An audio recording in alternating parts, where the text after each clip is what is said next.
My name is Lisa Richard, and I am the local network coordinator for Southwest Virginia, as well as the rural outreach specialist. My name is Patrice Beard. I am the liaison to the mental health community. I'm the local network coordinator for Central Virginia. I'm also the liaison to the blind and visually impaired community. I'm here to help refugees, immigrants, and Arabic speakers. I work across the state of Virginia as a cultural broker for the African American community. When a parent finds out that their child has failed the newborn hearing screening and they would like to talk to another parent, then they get in touch with me, and I pretty much serve the whole state of Virginia. Parents who have just been given the news that their child may have a disability such as autism or cerebral palsy or Down syndrome, and that parent is just needing someone to talk with, give them some understanding. Being a parent myself, I have 3 children with disabilities, so I can offer them the emotional support and just the understanding of what it's like when you get that news.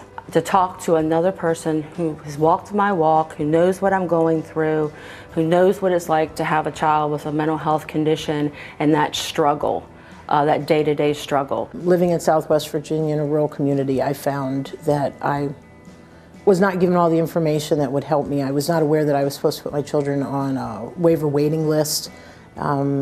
There were certain other things that I was not aware that they should be receiving as far as services in the school system, so it became important to me to help other parents so that they were aware of their rights. Trust can be a huge barrier in terms of, families getting really frustrated and upset because of the fact that there may have been information or resources that they had no idea about. I receive a lot of calls from parents negotiating the system of special education. They want me to go through their IEPs and look at the IEPs and determine if the placement's correct or if they should be receiving additional services that they're not already getting.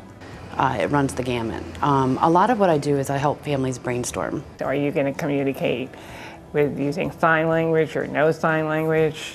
And if you're going to use any type of device, such as the hearing aid or the cochlear implant, there's so many things that you have to think about, and that makes it really difficult. I feel really good about empowering families, and a lot of times once they have the information that they might not have known was there, they're great advocates for their kids. When they call me back and tell me that it worked and that they were able to get the services or placement that they needed. But when that conversation ends and that mother or father or caregiver is at a different level, a better level than when we first began, and I feel like they have some hope, that's my favorite part of the job.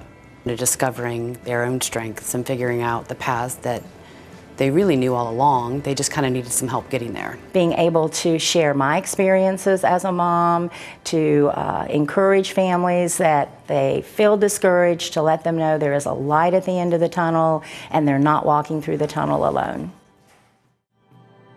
You've just met a few of the faces of the Family to Family Network of Virginia at the Center for Family Involvement at VCU. To learn more about our work, please visit www.centerforfamilyinvolvement.org. If you are in need of support, please reach out to us at 877-567-1122.